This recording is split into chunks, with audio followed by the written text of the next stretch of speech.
সিদ্দিকে আকবর বললেন, ভাই ওমর, ও নবী পাকের সাহাবী ওমর, কয়েকদিন হয়ে গেল দয়া নবীর চাঁদ মুখখানা দেখতে পাই না। কয়েকদিন হয়ে গেল দয়া নবীর সঙ্গে কথা বলতে পারি না। হৃদয়টা যে ফেটে যায়, অন্তরটা যে জ্বলে যায়। ও ভাই ওমর, নবী কোথায় আমাকে কি একটু বলতে পারবেন? ওমর রাদিয়াল্লাহু তাআলা আনহু বললেন, ও ভাই আবু বকর, আমি ওমর নবীর জন্য ঘুমাতে পারি না। নবীকে দেখবার জন্য বাড়িতে মনটা আমার বসে না। কোথায় নবী? কয়েকদিন হয়ে গেল নবীর সঙ্গে কথা হয় না। চলুন না দুজনা মিলে আল্লাহ নবীর সন্ধানে বেরিয়ে যায়।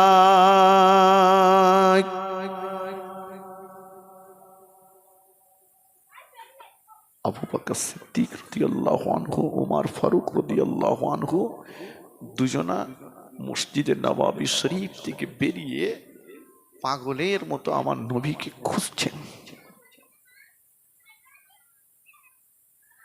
মরুভূমি ময়দান খুঁজতে খুঁজতে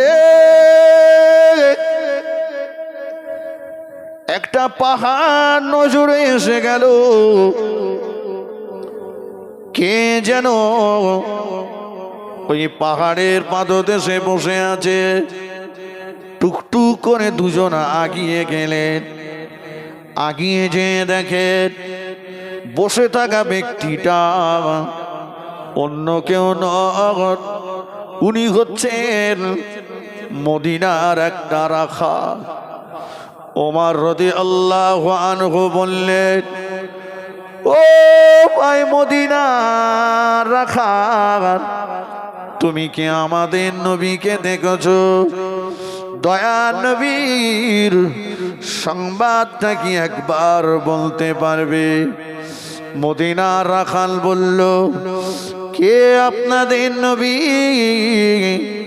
চিনি না, জানি না, তবে ওই যে পাহাড়ের উল্টো দিকে খেজুর বাগানটা দেখতে পাচ্ছেন, চলে যান, চলে যান। খেজুর বাগানের ভিতরে একজনা ব্যক্তি এত পরিমাণে কাঁদেন, এত পরিমাণে রোনাজানি করেন, ওনার কান্নার আওয়াজ পেয়ে আমার পালের ভিতরে মেষ, দুম্বা, ছাগল, ভেড়া যত ছিল কেউ তারা আর খাওয়ারে মুখ দেয় না। উনি যদি আপনাদের নবী হন, ওনাকে নিয়ে বাড়ি চলে যান। ও তবে সাবধান, ওই খেজুর বাগানের ভিতরে গাছগুলো এত ঘন ঘন, কাঁটাগুলো এত ঘন ঘন, বাগানের ভিতরে ঢোকা বড় কষ্টকর। সাবধানে থাকবেন। সিদ্দিকে আকবর, ফারুকে আজম দুজনা গুড়ি গুড়ি গুড়ি গুড়ি মেরে মদিনার খেজুর বাগানের ভিতরে প্রবেশ করলেন। খেজুর বাগানের ভিতরে প্রবেশ করে দেখেন একটা খেজুর গাছের নিচে সিজদায় পড়ে যে অঝর নয়নে যিনি কাঁদছেন, উনি অন্য কেউ নন, আমার আপনার নবী, আমার আপনার নবী। দিন ও দুনিয়ার বাদশাহ হাবিবুল্লাহ জনাবে মুহাম্মদুর রাসূলুল্লাহ সাল্লাল্লাহু আলাইহি ওয়াসাল্লাম, নবী আমার এত কান্না কাঁদেন, আল্লাহ নবীর চোখের পানিতে সিজদা জায়গাটা ভিজে কাদা হয়ে গিয়েছে। আবু বকর ওমর রাদিয়াল্লাহু তাআলা আনহুমা দুজনা দুই পাশে দাঁড়িয়ে গেলেন।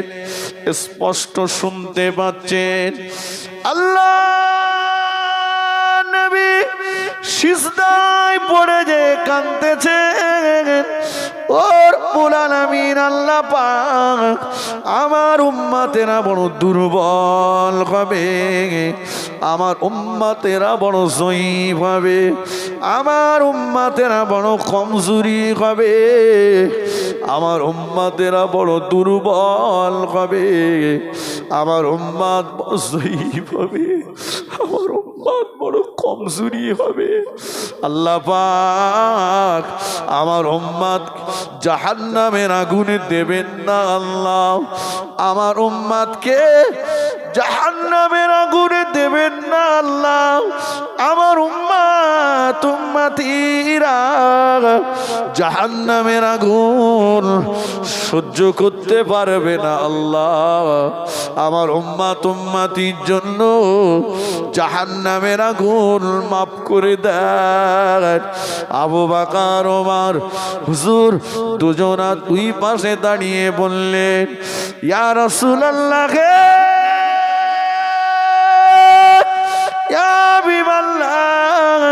হুজুর আপনি আর কাঁদবেন না, সিজদা থেকে মাথা তুলুন, গুনাহগার উম্মতির জন্য আর রোলাজারি করবেন না। আমরা দুজনা কথা দিলাম আমাদের জীবনের তামাম নেকিগুলো গুনাহগার উম্মতির নাজাতের জন্য আপনার কদমে দিয়ে দেব। জোরে বলতে পারলেন না সুবহানাল্লাহ? একটু মন খুলে বলেন সুবহানাল্লাহ। নারে তাকবীর।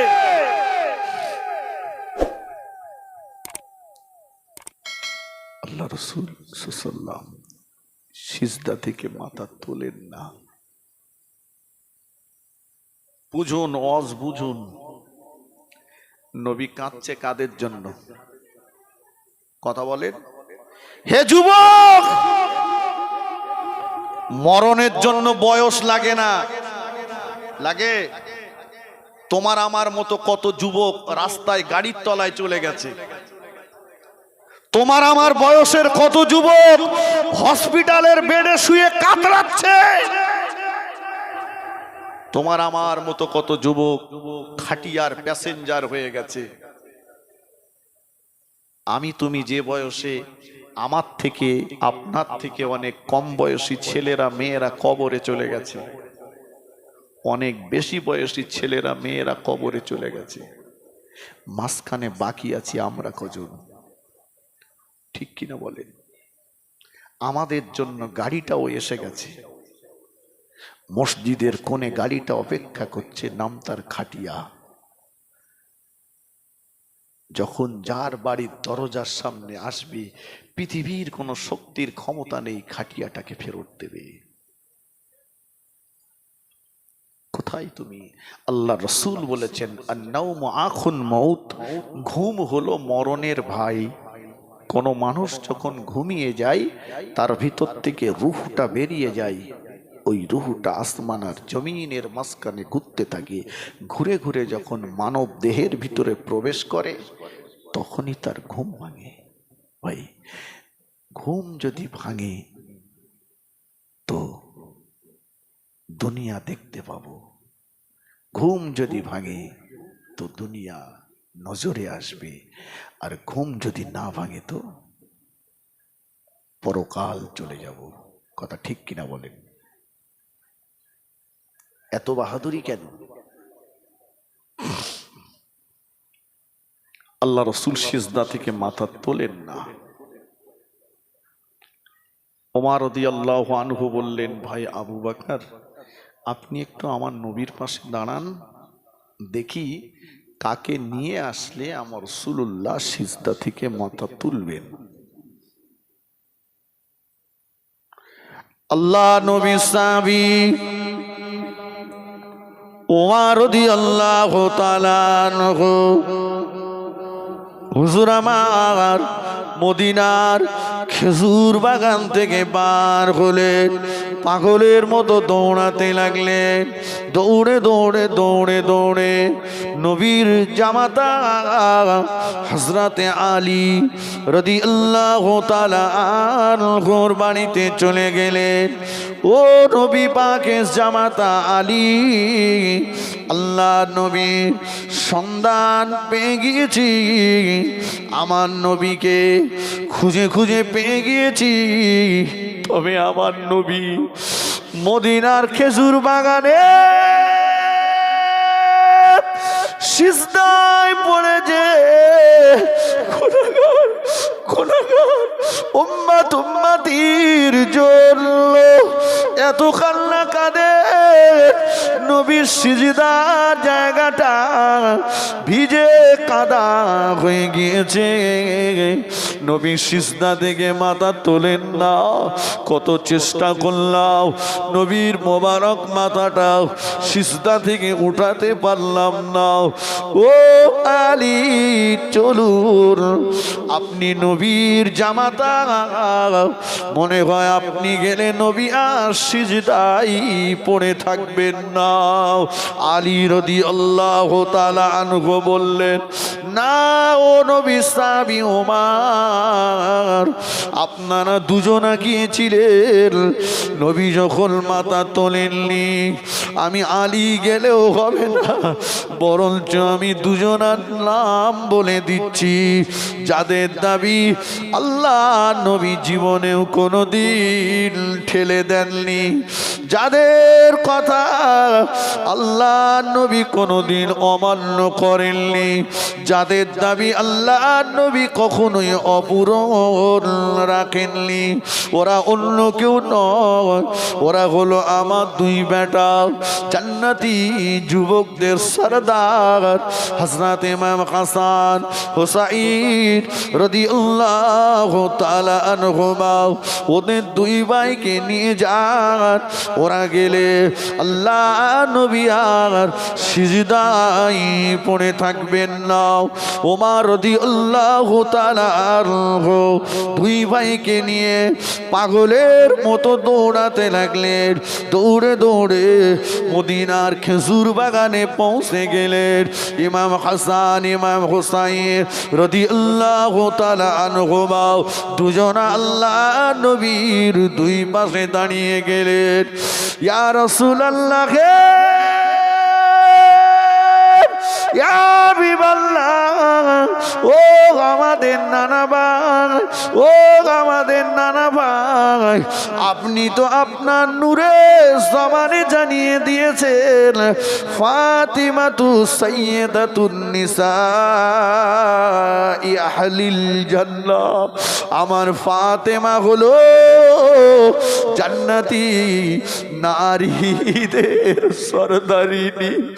ইয়া রাসূলুল্লাহ, ইয়া হাবিবাল্লাহ, সিজদা থেকে মাথা তুলুন, একবার চেয়ে দেখুন আপনার দুই পাশে জান্নাতি নারীদের সরদারিনী ফাতেমার দুই লাল দাঁড়িয়ে আছে। নানা ভাই আর কাঁদবেন না, গুনাহগার উম্মত উম্মতি জন্য আর রোনাজারি করবেন না। আমরা দুই ভাই কথা দিলাম, আপনার গুনাহগার উম্মত উম্মতি আর আল্লাহর আযাবে জাহান্নাম দুটোর মাঝখানে আমরা দুই ভাই প্রাচীর হয়ে যাব। আর একটু জোরে বলেন সুবহানাল্লাহ। আল্লাহ রাসূল সাল্লাল্লাহু আলাইহি ওয়াসাল্লাম সিজদা থেকে মাথা তুললেন, ইমাম হাসান হুসাইনকে সঙ্গে নিয়ে আমার রাসূল মদিনার মসজিদে নববীতে চলে আসলেন। আমি এখনো ওয়াজ শুরু করিনি, ওয়াজ করব বলে কোরআনের যে আয়াত পড়েছিলাম এখানে বসেই আমার মাথাটা বিগড়ে গেছিল। কথা বুঝেননি? এতটা রাস্তা আসলাম, আইসক্রিম বিক্রি করতে তো আসেনি। দুটো কথা বলবো, তা কার কাছে বলবো? আমি বোঝাতে চাইছি, কাঁদছেন রাসূলুল্লাহ কাদের জন্য? আমাদের জন্য। ঘর বাড়ি বিবি বাচ্চা সংসার সব ছেড়ে দিয়েছেন, সাহাবীদের ত্যাগ করলেন, খেজুর বাগানে বসে বসে কাঁদছেন। এটা তো সেই নবীর স্মরণের মাহফিল। কিচ্ছু করতে না পারলেও অন্তত বলতে পারবো, আমাদের পূর্বাশুলিয়াতে বৎসরে একবার নবী দিবস হতো, নিয়ত করে সন্ধ্যাবেলা বসতাম আর শেষ পর্যন্ত থাকতাম। মাঝে মাঝে ইস্তেঞ্জা উজুর দরকার চলে গিয়েছি, খেয়েছি, চলে এসেছি। বাজারে যান, নিষেধ করিনি, তবে বাজারটা ওই রকম হবে টয়লেটের মতো। টয়লেট লেগেছে, দরকার, যেতে হবে, প্রয়োজন মিটিয়ে সঙ্গে সঙ্গে চলে আসুন, ওখানে সময় না।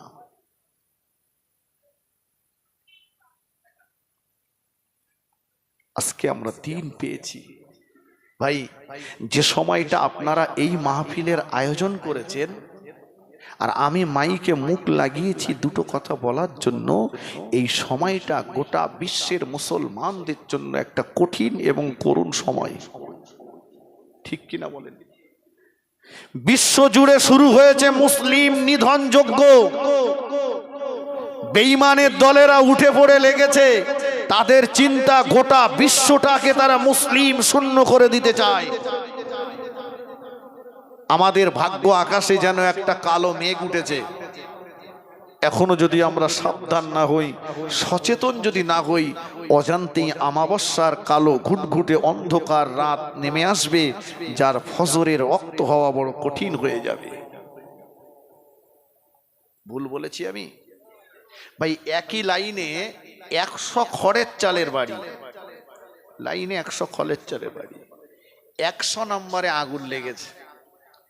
1 নম্বরে যিনি আছেন তিনি যদি বুদ্ধিমান হন, তাহলে ঘর থেকে বেরিয়ে চেষ্টা করবেন 2 বালতি পানি নিয়ে ওই আগুনটাতে ঢালার, কারণ ওই আগুনটা যদি নেভে আমার ঘরটা বেঁচে যাবে। ঠিক কিনা বলেন? আর যিনি নির্বোধ মূর্খ হবেন, তিনি বলবেন 100 লেগেছে, এখনো 99টা টপকে তারপর আমার দরকার নেই, এক ঘুম মেরে নেই। কিন্তু ওই ঘুমের মধ্যেই 99টা টপকে 1 নম্বরে আগুনটা এসে যাবে। সত্য না মিথ্যা? যে ইহুদি খ্রিস্টানেরা ইসলামের দুশ্মন, কোরআনের দুশ্মন, নবীর দুশ্মন, যারা ইসলামের জন্মলগ্ন থেকেই ইসলামের শত্রু, ইসরায়েল, আমার ফিলিস্তিনের অসহায় মুসলমান ভাইয়েরা, আজকে তারা নির্যাতিত, নিপীড়িত, লাঞ্ছিত, বঞ্চিত। এরাই একদিন ওই আমেরিকার জারজ সন্তান ইহুদিদেরকে দাঁড়ানোর জায়গা, বসার জায়গা দিয়েছিল। ইহুদিরা হচ্ছে আমেরিকার জারজ সন্তান। এই আমার অসহায় ভাইয়েরা একদিন ওদের দাঁড়ানোর জায়গা দিয়েছিল। আজকে জায়গা পেয়ে তারা আমার ভাইদেরকে ঘর থেকে বার করার ষড়যন্ত্র করছে। গোটা বিশ্বের মুসলমানদের প্রথম কেবলা বাইতুল মুকাদ্দাসকে আজও তারা মুসলমানদের জন্য আজাদ করেনি। রাসূলুল্লাহকে সারা জীবন কষ্ট দিয়েছে, ইন্তেকালের পরেও রাসূলুল্লাহর মোবারক লাশটাকে চুরি করে রাসূলকে, কোরআনকে মিথ্যা প্রমাণ করার ষড়যন্ত্র চালিয়েছে। এই ইহুদিরা, আমার আল্লাহ কোরআন পাকে স্পষ্ট বলেছেন, ইয়া আইয়ুহাল্লাযীনা আমানু, হে আমার বিশ্বাসী বান্দাগণ, লা তাত্তাখিযু, খবরদার তোমরা গ্রহণ করো না, ইহুদা ওয়ান নাসারা, ইহুদি এবং খ্রিস্টানদেরকে আউলিয়া, তোমাদের বন্ধু রূপে। আল্লাহ নিজেই বলছেন, লা তাত্তাখিযু, খবরদার তোমরা গ্রহণ করো না, ইহুদা ওয়ান নাসারা, ইহুদি এবং খ্রিস্টানদেরকে আউলিয়া, তোমাদের বন্ধু রূপে, এদেরকে বন্ধু বলে মেনে নিও না, এরা তোমাদের বন্ধু না, এরা তোমাদের দুশমন। অথচ আমাদের ঘরে চ্যাংড়া ফোস্করা যারা রাস্তায় বাজারে ঘুরে বেড়াচ্ছে সকাল থেকে নিয়ে আর ঘুমাতে যাবার আগ পর্যন্ত ইহুদিদের দালালি করছে এরা। ভুল বলেছি? এদের চলা, এদের বসা, এদের ওঠা, এদের খাওয়া, সকাল হলে গুড মর্নিং আর রাত্রে ঘুমাতে যাওয়ার সময় গুড নাইট। কালচারটা কাদের?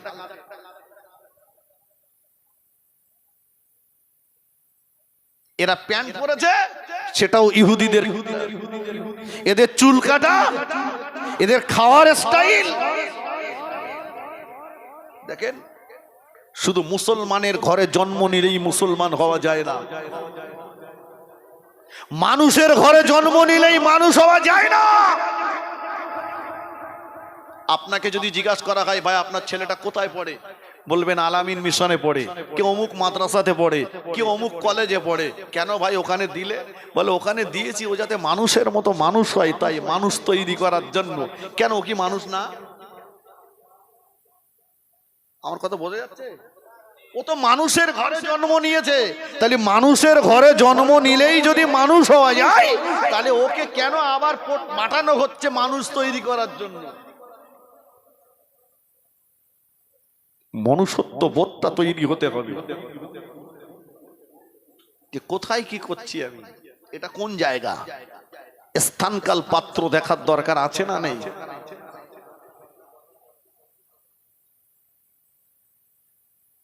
ভাবতে অবাক।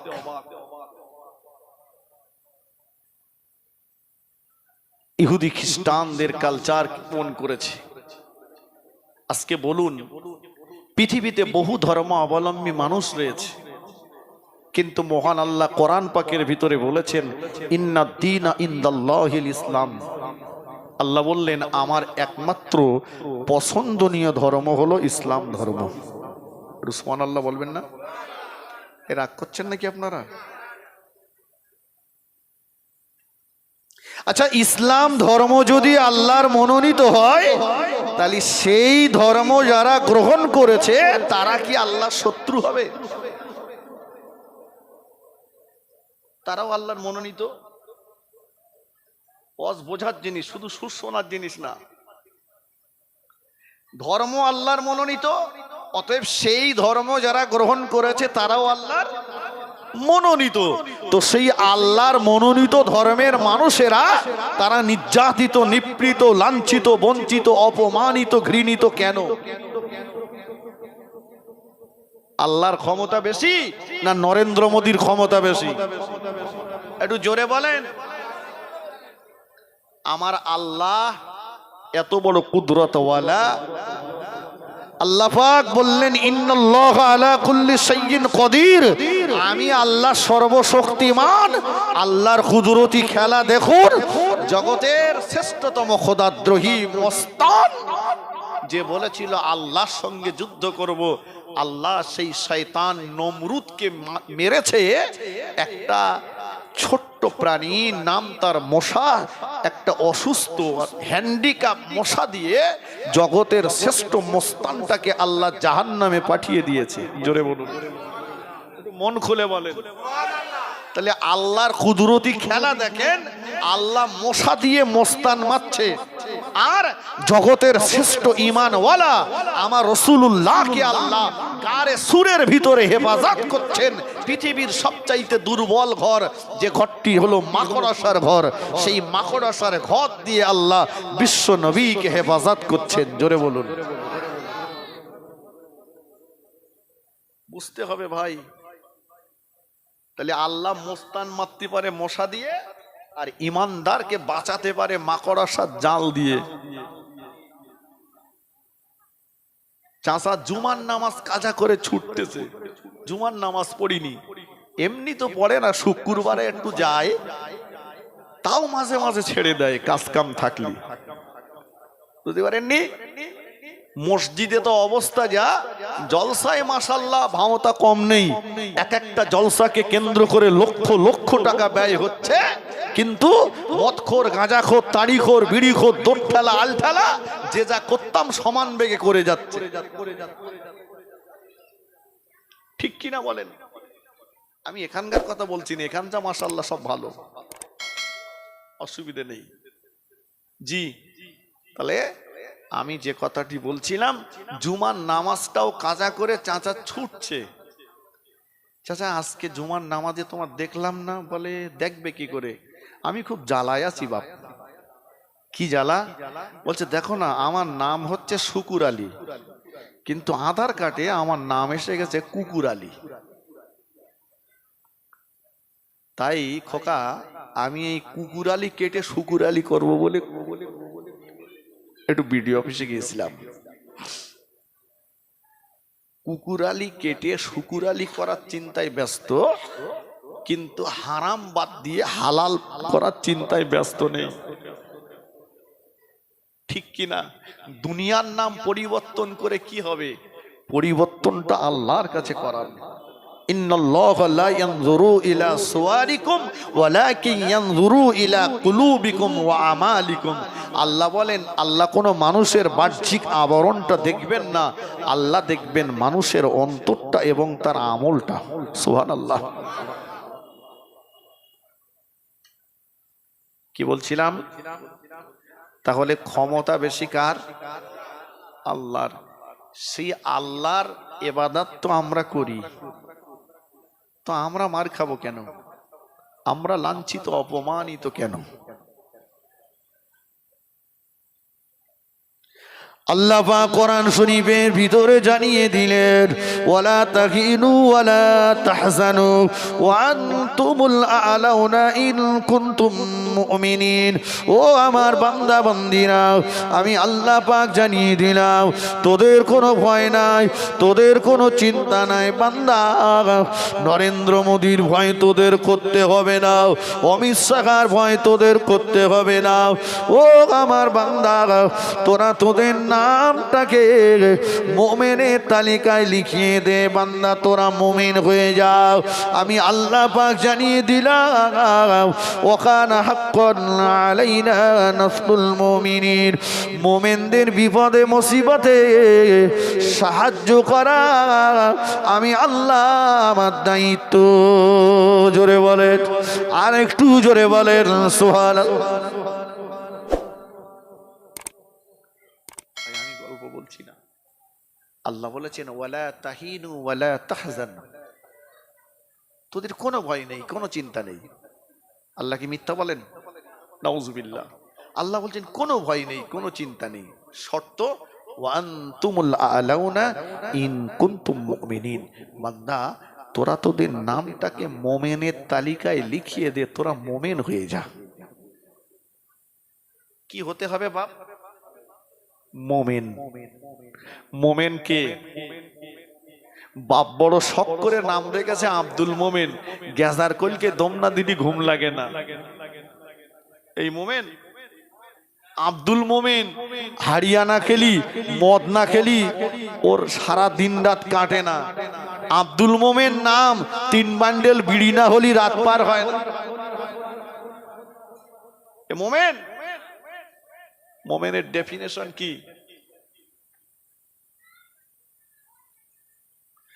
ও আল্লাহ নবী জানিয়েছেন, ও আমার সাহাবীরা, লা ইউমিনু আহাদুকুম হাত্তা আকুনা আহাব্বা ইলাইহি মিন ওয়ালিদিহি ওয়া ওয়ালাদিহি ওয়ান নাসি আজমাইন।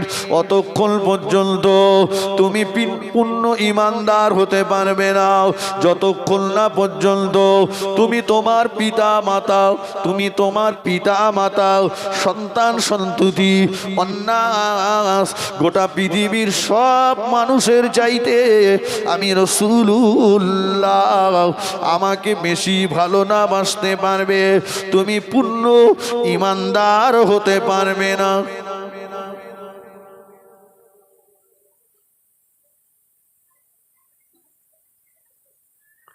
আমি জানি, আমি যদি এখন জিজ্ঞেস করি ভাই নবীকে ভালোবাসি, ওরে ভালোবাসা 4 হাত পা তুলে দেওয়ার ভালোবাসি, মাসি মানে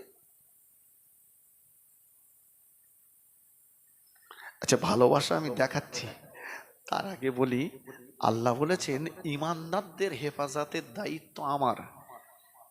আপনাদের কি মনে হয় আল্লাহ ইমানদারদের হেফাজত করেছে না করিনি? আল্লাহ ওয়াদা খেলাফ করেন না।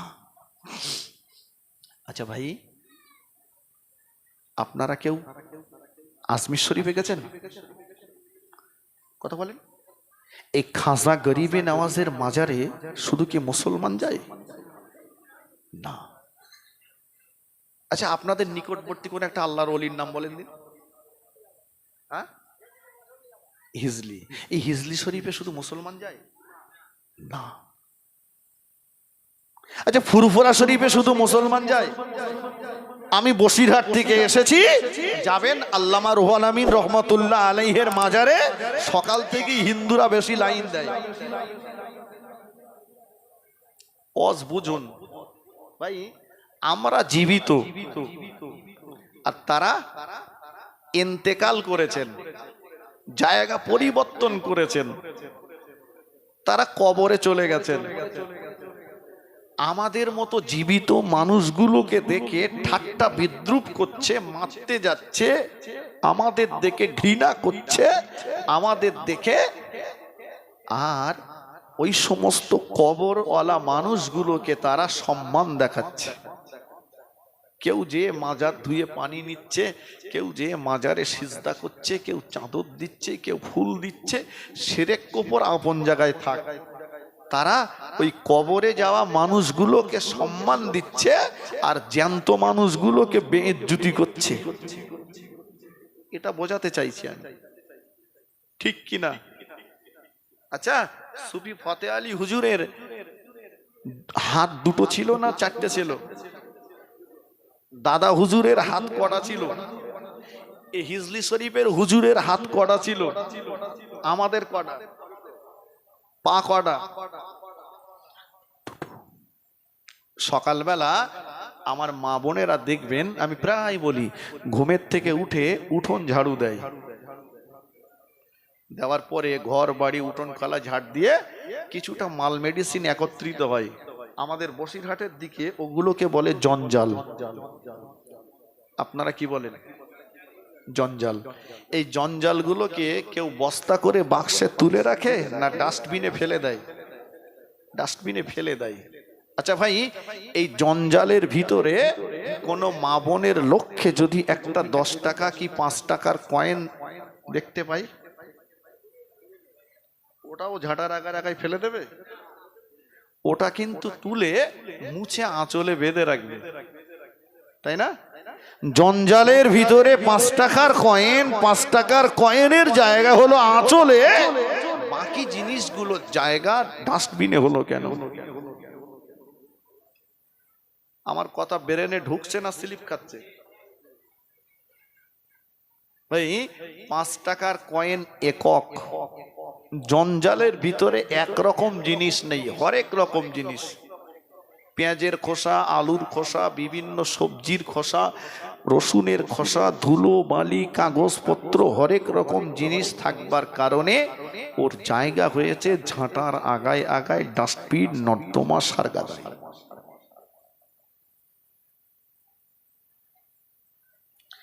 আল্লাহর ওলি খাজা গরিবে নওয়াজ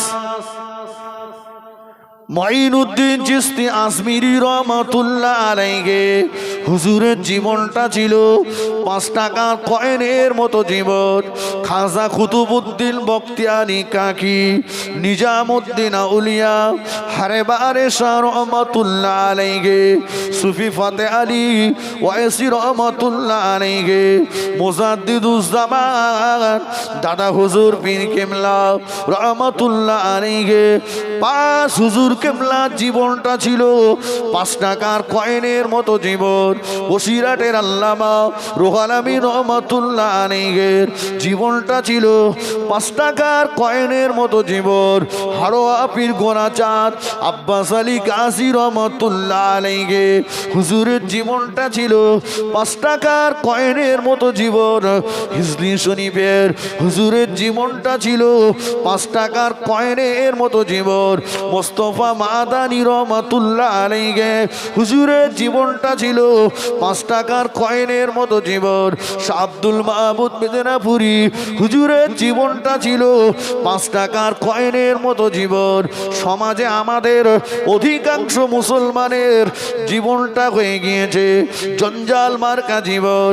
ও ভাইরা আমার, যে মুসলমানকে দেখতে পাওয়া যাবে ওয়াজ হলে ওয়াজের মজলিসে বসে টুপি মাথায় দিয়ে ওয়াজ শুনতে, সকাল হলেই তাকেই তো আবার দেখতে পাওয়া যাবে তাসের আড্ডায় বসে বসে তাস পিটতে, যাকে দেখতে পাওয়া যাবে জলসা শুনতে, সকাল হলেই তাকেই তো দেখতে পাওয়া যাবে চায়ের দোকানে বসে বসে টেলিভিশন দেখতে, যাকে দেখতে পাওয়া যাবে আজান হলে টুপি মাথায় দিয়ে নামাজ পড়তে যেতে, ওকেই তো আবার দেখতে পাওয়া যাবে ছেলে বিয়ে দিয়ে 15 টাকা নিতে, যাকে দেখতে পাওয়া যাবে আজান হলে টুপি মাথায় দিয়ে নামাজ পড়তে যেতে, ওই লোকটাকেই তো দেখতে পাওয়া যাবে ঘরের গিন্নিটাকে গ্রুপ লোনের সঙ্গে জড়িয়ে দিতে, যাকে দেখতে পাওয়া যাবে হজ করতে যেতে, ওই লোকটাকেই তো আবার দেখতে পাওয়া যাবে ভাইয়ের ফারাজ বোনের ফারাজ নষ্ট করতে, যাকে দেখতে পাওয়া যাবে হজ করতে, তাকেই তো আবার দেখতে পাওয়া যাবে পরের জমি বর্গা করতে, এতিমের মাল আত্মসাৎ করতে, যাকে দেখতে পাওয়া যাবে দান করতে, তাকেই তো আবার দেখতে পাওয়া যাবে টাকা সুদে কাটাতে। কত সত্য।